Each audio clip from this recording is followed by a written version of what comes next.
Aren't they great? You guys have a seat.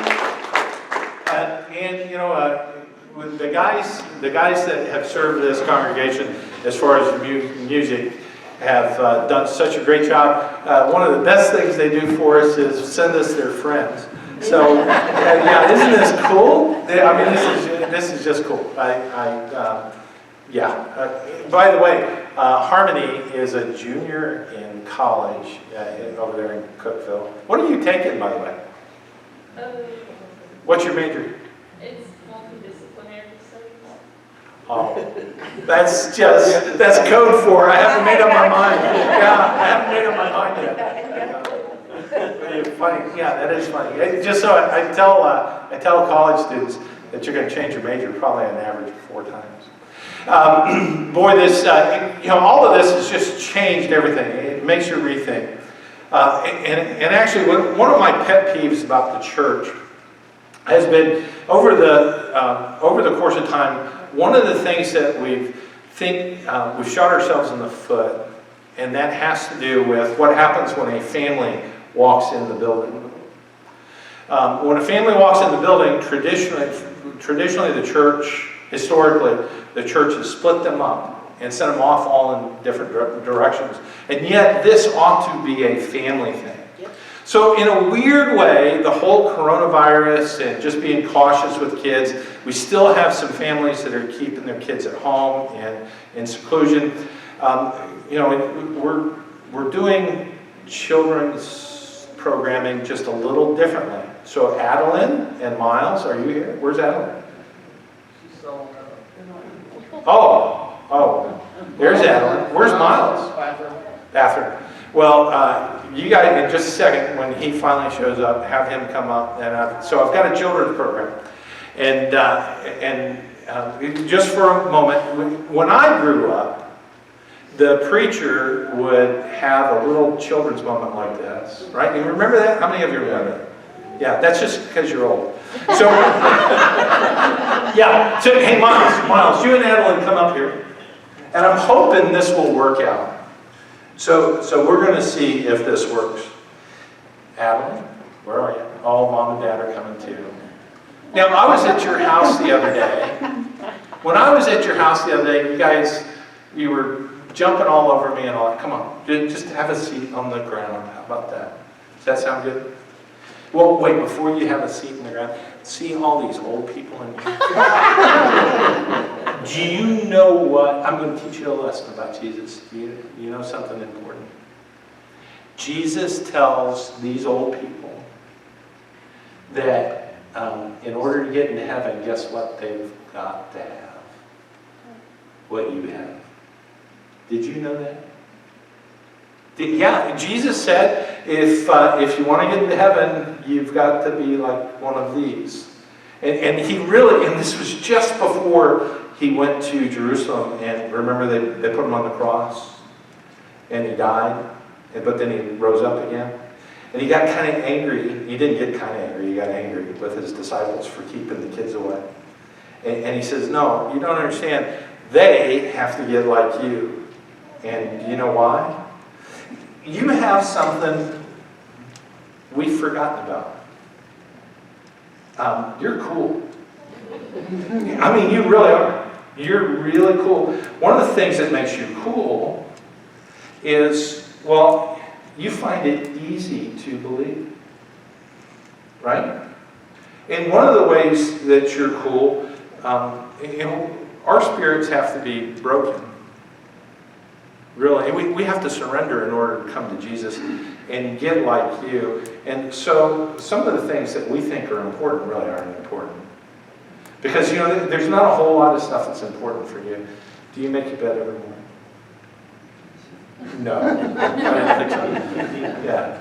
And we won't ask if anybody makes the bed at your house, right? But there's all these, in order to become what Jesus wants in our lives, we've got to get to be just like you guys. So you're cool because it's so easy for you to do what Jesus said, and that is to be a light in the world around you. Do you understand that? So, I want to show you something cool. And that is, and I'm going to give, by the way, take these, one for each one of you, and do this tomorrow. Play with, well, he gets one. Don't be like your parents. Yeah. And so this turns into something pretty cool.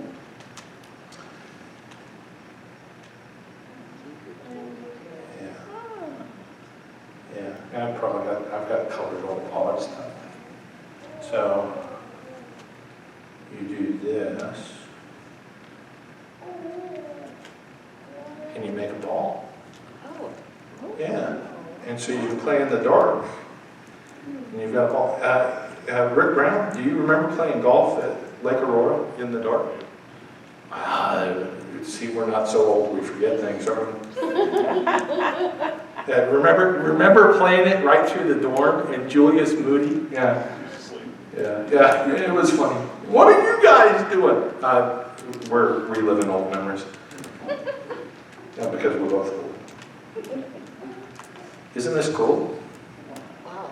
So while we're doing this, I just want to remind you guys of something that we need. You guys probably know this song. Do you know this song? Jesus Loves Me. Do you guys know the song? Oh, yeah. Okay, let's see if you really know it. How many of you know all the verses? I know at least two. You know at least two. That's right, musicians. Watch the screen. And I already asked for some help because I told them when I start singing, they turn my microphone on. So we're going to sing this song. And Miles, you're not reading yet, are you? I didn't think so. So let's start singing. Somebody start us off. Jesus loves me, this I know, for the Bible tells me so. Little ones to Him belong, they are weak, but He is strong. Yes, Jesus loves me. Yes, Jesus loves me. Yes, Jesus loves me. The Bible tells me so. Now let's stop right there for just a second. Isn't that a precious song? What is it about that song that just brings back memories? Now, this was a poem. And it was a poem written by a young woman. She included it in her sister wrote a book. And it was a prayer to comfort a child who was dying in the book. And then a few years later, another guy took and he put music to it. He added that refrain that we just sang. But here's the beauty of the second and third. Just listen to the words. Pay attention to the words. Let's sing. Jesus loves me, He who died. Heaven's gate to open wide. He will wash away my sin. Let His little child come in. Jesus loves me. This I know. Jesus loves me. This I know. Jesus loves me. The Bible tells me so. Third stanza. Jesus loves me. This I know. As He loved so long ago, taking children on His knee, saying, let them come to me. Jesus loves me. Jesus loves me. Jesus loves me. The Bible tells me so. Did I not include that last one? So, watch what happens. Richard? Lights?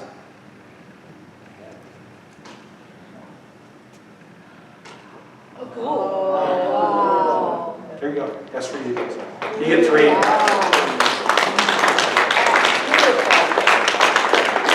Go have a seat. You guys, let's get the lights back on and let's start the service for the old people.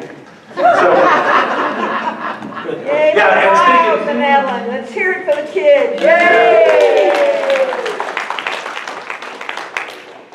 So, talk about old people. As soon as I announced to you that I was old and had forgotten to turn on the cameras, and then I was going to do it. Guess what I did? I walked to the back and forgot to turn on the cameras. Be in prayer, be in prayer, be in prayer. This is not easy. So Hebrews chapter 12, for those who are visiting with us today, just if you don't know, we've been using a book by Mark Moore, who is a former professor at Ozark Christian College. He's now on staff at Christ Church of the Valley in Phoenix. Huge mega church. He's one of the teaching staff.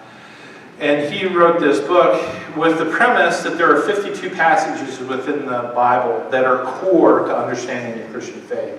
And they're beneficial to us to memorize.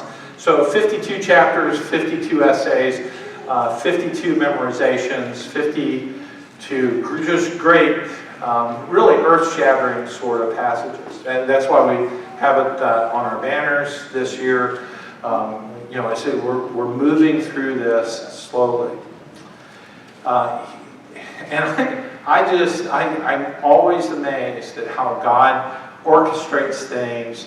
I might be a part of it, but it's definitely not any intellect of mine or anything that puts us. It's interesting that as we finish up this last section on leadership, just how apropos it is for our time.